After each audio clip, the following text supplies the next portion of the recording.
This is the Effective Engineering Manager podcast. In today's episode, Slava and Adam talk about the key steps to training and building managers. Welcome to the Effective Engineering Manager podcast. Hi, Slava. Today's your time. What would you like to talk about? Today I'd like to talk about management training. And this means training future managers. And this podcast may be one of the, or maybe second most important of the whole series on building managers.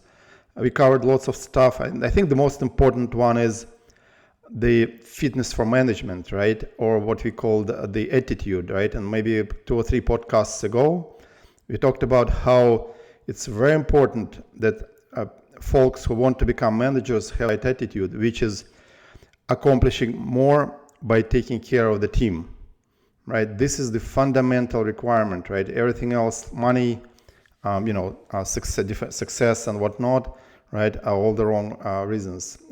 Accomplishing more by taking care of the team, right? And today I would like to talk about how to make it happen. Now you have someone who is very good, who has a potential as a manager, they have right attitude, right? How do we actually make them managers, right? And this podcast gives a detailed, very practical guidance on how to accomplish it. Any thoughts? Yeah, I think this is a really good topic, very pertinent. We've talked a lot about motivation for management and things you can do as someone who wants to go into management. And, but I think we've assumed that there's a path for you. But I think having that sponsor and really strong advocate to get you through some of the things you're going to talk about is absolutely critical. I couldn't have grown in my career without that for sure, despite, whatever motivations I had. So this is a very important part of the equation. I agree. Yep. Well, sounds great. Let's dive in. So here's this step-by-step guide, and we will give a checklist for folks who will be implementing it. And I've done it, I just want to mention that I've done this way maybe 10, 15 times, trained transition careers of managers, and it really works. And you get a great manager who cares about people and who can get stuff done, right? This is this stuff works, right? So let's start. Number one, right? First of all, confirm with the engineer that he has right motivation, right? This is important.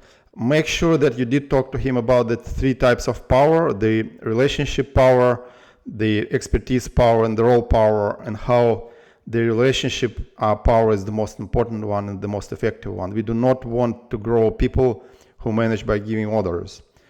Number 2, and this is an important step, and there's some practicalities here.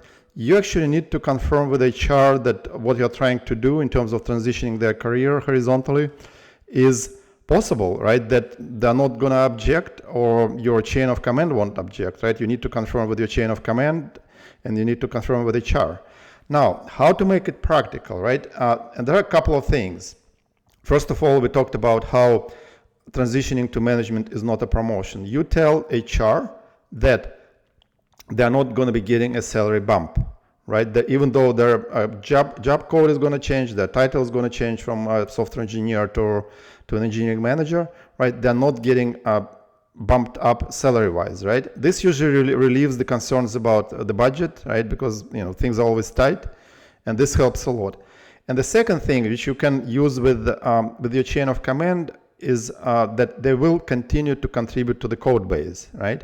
As frontline engineering managers, they will continue to code. They have to, right? And this is going to help your chain of command to address the matter of capacity, right? If you all of a sudden began to manage, right? So what's going to happen to the head that was coding all this time, right?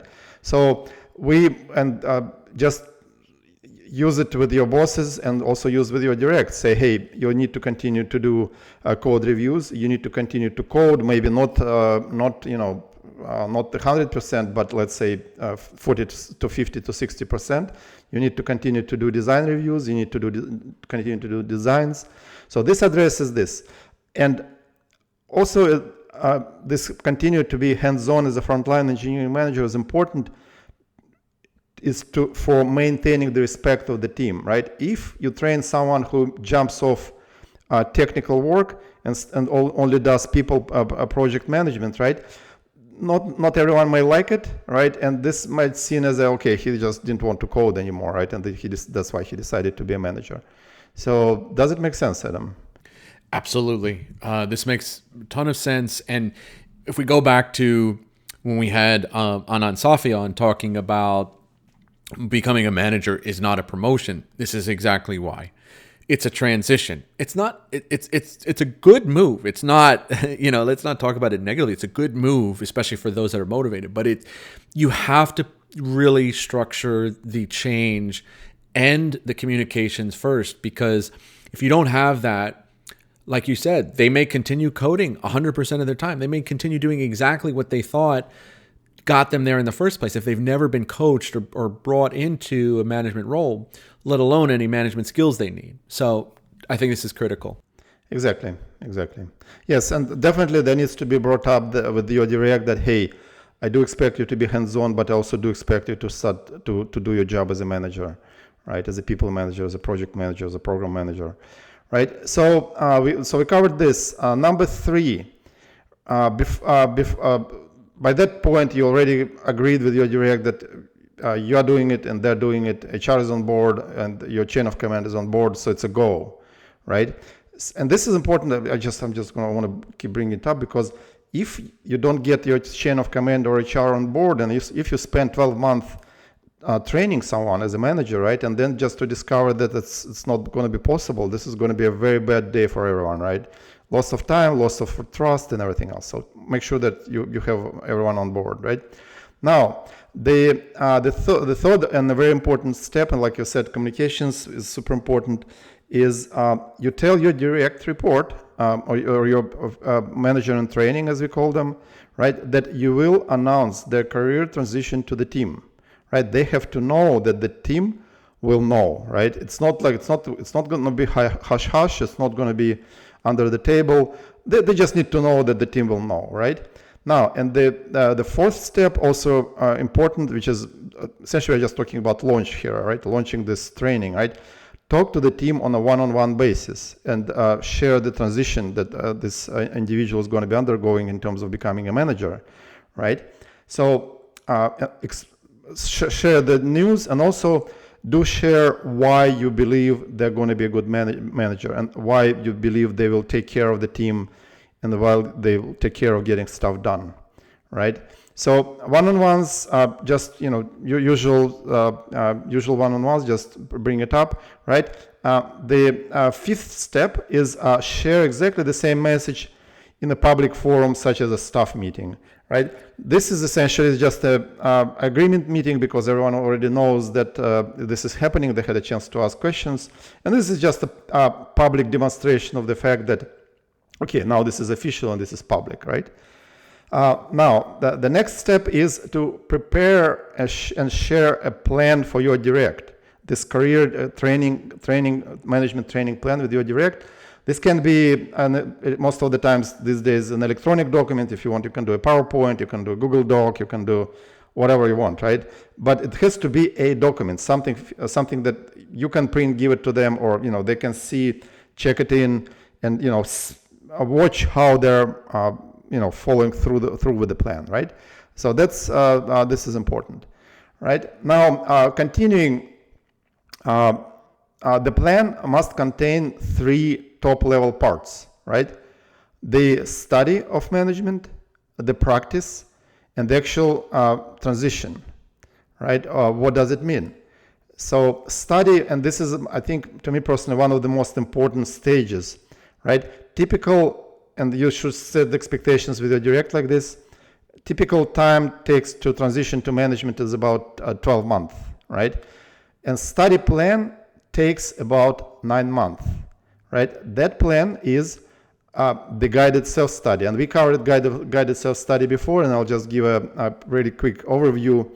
As a part of your one-on-ones, you're going to meet once a week for 30, 45 minutes, And now that he's a manager in training, part of your one-on-one, usually 10-15 minutes, is going to be dedicated to the guided self-study. And the guided self-study works like this. You ask them to read the study material, 10-20 pages per week, and bring 5 points they've learned to this one-on-one that they can show you, right? What they're going to learn does not matter. What matters is that they bring it. This can be a note, can be a sticky note, can be a record somewhere in a notepad, or can be an electronic record, right? But they have to bring 5 things they've learned. You don't care what, right? And they also have to bring one thing they would like to do a deep dive with you, something that piqued their interest. This format is extremely important, right? So they bring it. You guys have a discussion, right? This works because when they seek for 5 things they've learned, they switch from sleeping through the book or watching a movie to actually actively gathering information, right? You cannot come out with 5 things that you've learned without learning, right? This is impossible. So that's basically the high-level overview of the guided self-study. What do you think, Adam? I couldn't agree more. And I think one thing I'd like to say to any listeners out there saying, well, okay, so you're asking people to kind of do academic study and read books. Yes. And it's for multiple reasons. The one reason you mentioned, obviously, just to learn and build those skills. But you're really, as that manager and trainee's boss or manager, you're really testing to see whether they have the motivation and dedication to go forward with this and learn and build these skills and work in an ambiguous environment where they basically have to set their own guided study plan and execute on it, right? It's not like writing code where you're given a task and you can go and write code and deliver something finite. Here it's a little less finite, which is one of the most important skills any manager has to have. So building those skills in place while also learning that material is critical, and building that confidence in your boss. So I am a big believer in this in this plan, and it works very well. Yep, and I think you actually gotten to experience it a bit. So now, and this is this highly structured approach that I'm pitching here, and actually it's not pitching, sharing, because I know it works, right? Also important because once this young manager got trained and went through this process, this is exactly the same process they're going to be using when they're going to be training their own managers, maybe in 1, 2, 3, 4, 5 years, right? They will essentially are establishing this chain of effective building of managers, right? And that's why I'm continuing to bring up to like follow it to the letter, basically. Now the question is, next thing is, what is that they're going to be studying, right? These are books, right? So essentially, it's a set of I think at this point what is 7 books I have, right? And I have selected those books and study resources after maybe after realizing that I don't know what I'm doing as a manager, maybe some 10-15 years ago, and then I trained myself. And given how much of a crap in those bookstores about management and everything, this is a highly refined set of study resources that just works 100% of time. So what is the first resource? Number one is the Emotional Intelligence by Daniel Goleman, right? This is uber important. Even if you can see the individual is emotionally intelligent, which is we would expect from the one of the prerequisites, if you want, right? Getting a formal training and understanding of what emotional intelligence is, how it works, why it's important, and how to apply it when you work with people is super important, right? It's step number one. And we're going to share those books on the website and on LinkedIn so that people don't have to scramble. So the next book is, and this is basically the most fundamental book on management you can come up with, is the Effective Executive by Peter Drucker. Peter Drucker is the founder of the modern school of management, right? And this is one of the most clear, defined books that explain what is it to be an effective manager. Even though the book says executive, and we think of executives usually in VPs or CTOs or SVPs, right, or CEOs, right? People will learn that executive is anyone who exercises an executive function, which is understanding, making decisions, and executing on them, right? And this is what managers do. Pretty much every human being is an executive in a sense, right? So, Effective Executive by Peter Drucker.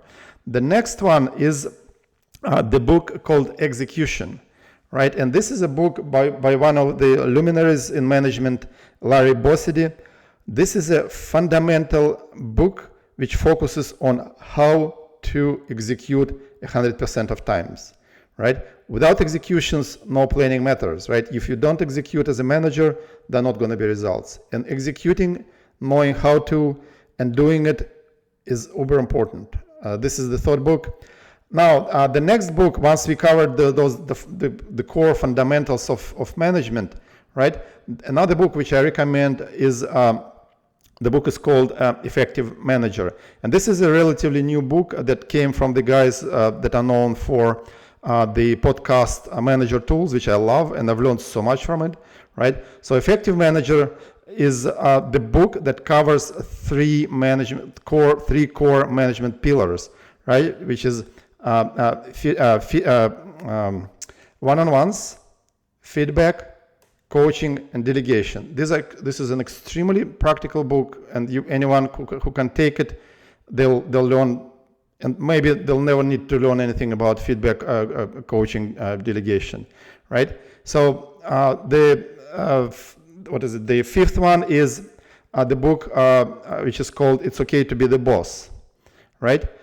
This book this book is by Bruce Talgan, which I love. He's just explains those complex things so easily and clearly. This book should be given in the end of the training, right? Just before they start practicing, right? Before they finish learning, right? And they're about to start practicing, right? Start applying what they've learned. Start doing one-on-ones, right? Start giving positive feedback. Start coach. Start delegate, right? So that is all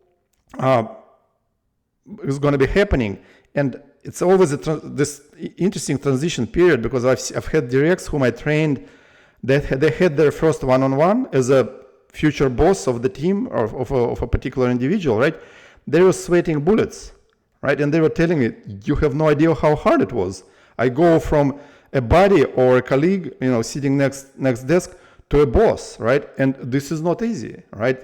Knowing that now that you are the one who is signing their paychecks is very different, right? And it's extremely uncomfortable for someone who never done it. That's why I advocate for them to read this. It's Okay to Be the Boss, right? Now, and the last book, which I usually give after they finish the training, practiced, officially changed their titles, maybe in 2 to 3 months, I suggest to give them this book, which is called, again, by Bruce Talgan, a book called 27 Challenges Each Manager Faces. It's exactly the same thing. Through one-on-ones, you're going to be doing guided self-study with them. So they're doing all the work, they're studying, you're just checking up on them, right? And 27 Challenges Each Manager Faces is about really practical situations, like how to deal with, people who are not performing well, right? How to onboard someone. It's really, really basic stuff, and it covers a lot. And I've just finished training some other folks, and they said, hey, this is extremely practical thing that I can start using pretty much tomorrow. So that's basically the guidance on the guided self-study. What do you think, Adam? I think it's great. I mean, and all those books are, management gold. Of course, anything by Drucker is going to be great. It gives you a really strong, I think, foundational background on management and management theory. And then I agree with you, the Manager Tools folks that wrote Effective Manager, I think is a really great resource. And I think it's very crisp to look at, if you're a new manager, what is it that I need to do right away, right? I mean, you're going to be lost. And I think the 4 key tenets there, coaching, feedback loop, one-on-ones, and delegation, if you do those 4 things and master those, you really can't fail as a manager, right? You can deal with you can weather whatever storm comes your way. So, Absolutely. yeah, I totally agree. Absolutely. And if you can, and so this is a great set of resources. I think any of our listeners, you should just go off and really start investing in those. We don't get any kickbacks for it, but Yep. Yes. I mean, and our goal is to really, what is our goal, Adam, right? Is to make sure that there are more good managers, right? So whatever we can do, share with our listeners those great resources. It's totally worth it. The more we have good managers, the better the world becomes. And I firmly believe in that. So now, step number 7 is practice.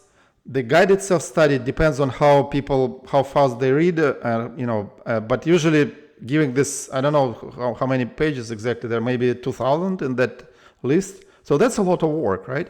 So that's why I usually dedicate 9 months to just guided self-study, because sometimes they're going to be busy, they won't have time and all the good stuff. So 9 months is the guided self-study. Once they have finished the guided self-study, ask the questions, right? Now it's the time to practice.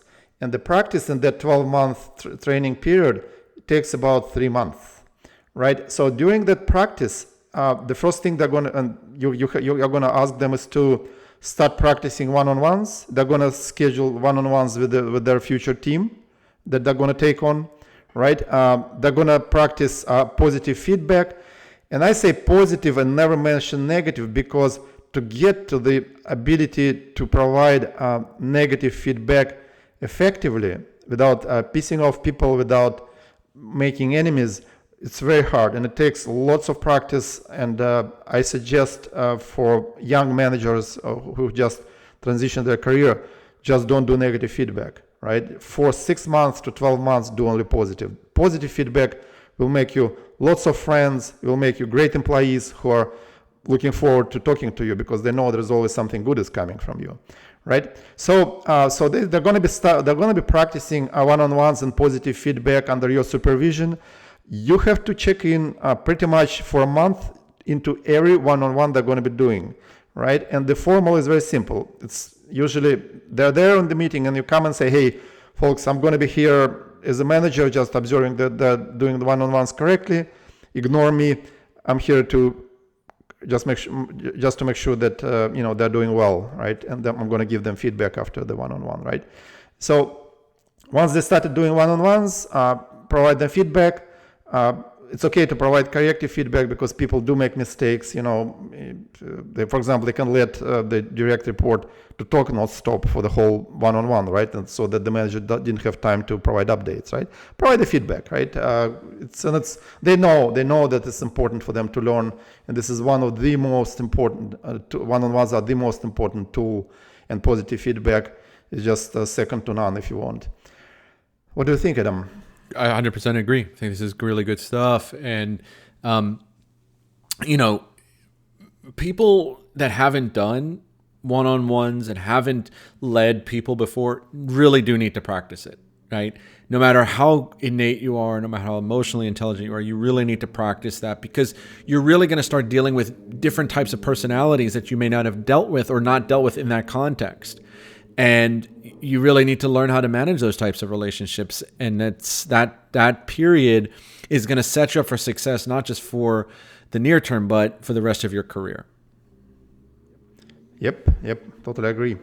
So now they've been practicing under your guidance for a month, and then a couple of months, you just let them fly solo once you saw that they're ready. But during the one-on-ones, you don't forget that there's still managers in training, right? Still, every one-on-one, you ask them, "Hey, how's it going? How are your one-on-ones? What are your discoveries? What have you learned about the team? Did you learn about anything about the team? Are you building relationships? If yes, great. Give me examples. If no, let's dive in and figure out what's going on," right? So this is still a very active period of engagement from the manager with the manager in training, right? So now, and the last thing that happens is at the end of the year, and I say 12-month end of the year, because this is usually here in the United States and many other countries, is when promotions happen. This is what's called the promotion period, right? And and HR knows that, performance reviews are happening and all the good stuff, right? So this is exactly the time when you already agreed to, you officially transition them as from an engineer to a manager, right? The job number changes, the title changes. You might, once this is done, you might do might throw a bit of a party to to welcome a new manager, and get the team to relax a bit, right? So this is the official transition, right? It usually requires a bit of work. Maybe they might ask you for a justification again. There's critical work of changing job numbers, figuring out what the job number is, and all the good stuff, right? But still, you are still hands-on, and you are still not done, right? This is when you can actually say that after that change in job number and the title, they're officially the manager, right? So those are thoughts on the official transition to the new role. What do you think, Adam? Agreed. I think, again, this is great and great contention. And I think having you always have to be considerate of the team that is going to be inheriting a manager now, right? Look at it from that angle. And I think, like you said, easing the team into it, whether it's a manager who's being promoted from within or being trained from another team coming over, whatever the scenario is, always thinking about the team first is going to be successful both for the team and for the person going in to help manage that team.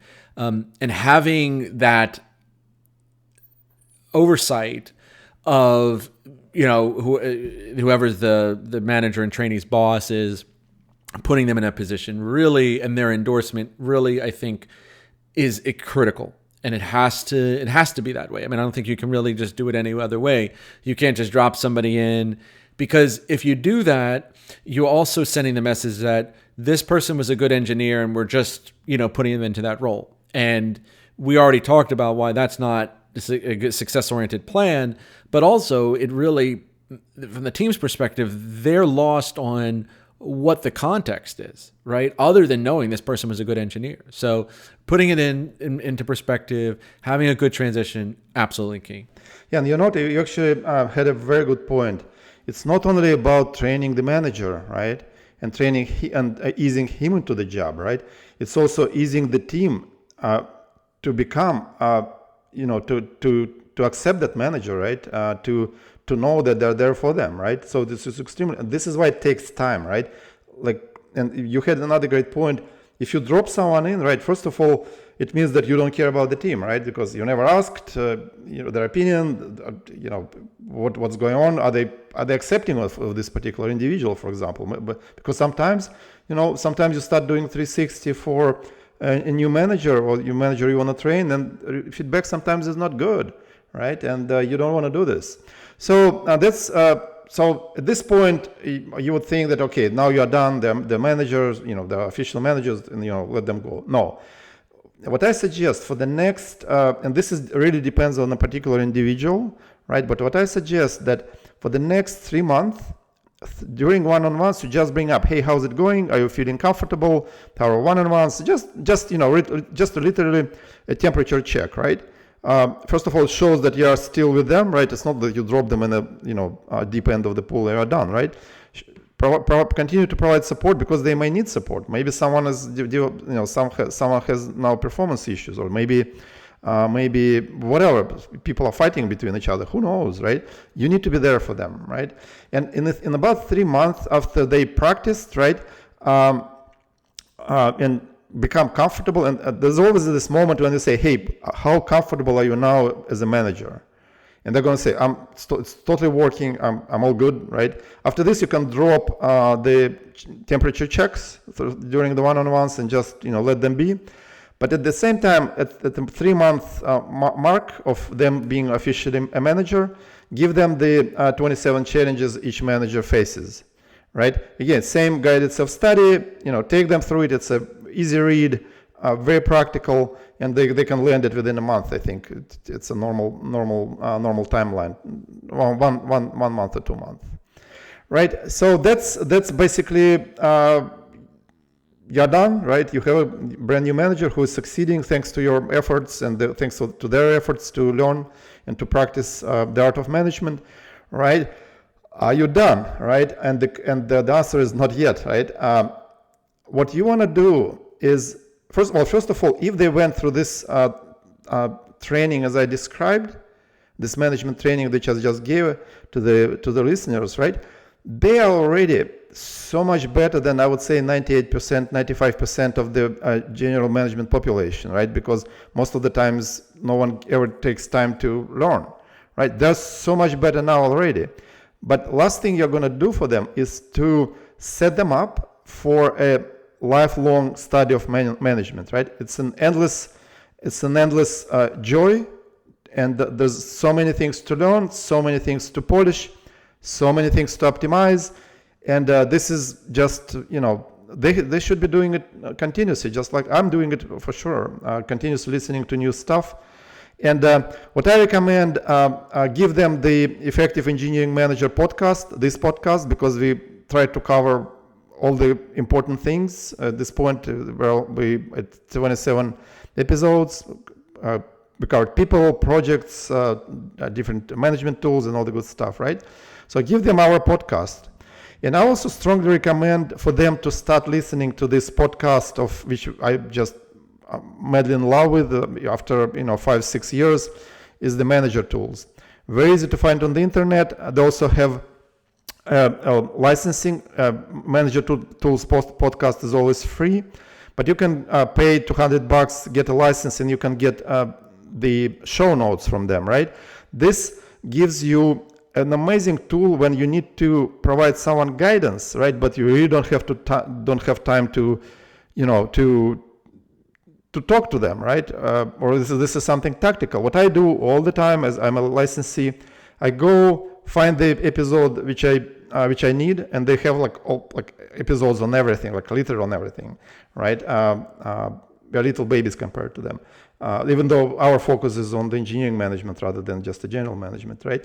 So you can get this show notes and give you a direct report so that you just can read and understand, right? It takes literally 30 seconds. Extremely effective and very, very useful. So that's about it. Well, this has been outstanding, Slava, and this is, as we said at the outset of this show. This is critical for any manager in training and for the process. And you've gone through a lot here. Can you take our listeners through a checklist of items that they can use right away to build good managers going forward? Absolutely.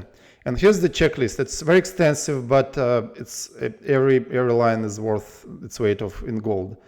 First of all, number one, confirm that the engineer has the right motivation. Second, confirm with HR and your chain of command that there's going to be room for transitioning someone into management. No salary bump. Make sure that they're going to continue to contribute technically, right? Next, tell them you will announce their career transition to the team. Talk to the team on one-on-one basis, and then make the announcement in a public forum. Prepare and share the career development plan with your direct. Next is build a plan, which includes study, practice, and transition. Define the timelines. Study is 9 months, practice 3 months, and the career transition happens at the end of the year, normal cycle, right? Next is take them through the study, and this includes the guided self-study. This includes emotional intelligence, effective executive, execution, effective manager, it's okay to be the boss, and 27 challenges each manager faces. And then next step is practice for 3 months. And in the end of the practice period, which lasts about 3 months, like I just said, you officially transition there as managers. That's about it. Well, thank you, Slava. This was great stuff. Thank you, Adam. And management study resources that we mentioned will be posted on the web page for this podcast, and we also are going to post them on LinkedIn. And to our listeners, please help us to spread the effective engineering management by sharing it with other people. If you like this episode, go share it with your network. And we are on the internet, on the web. We are at effectiveem.com, and we're also on the Twitter and LinkedIn. Thank you.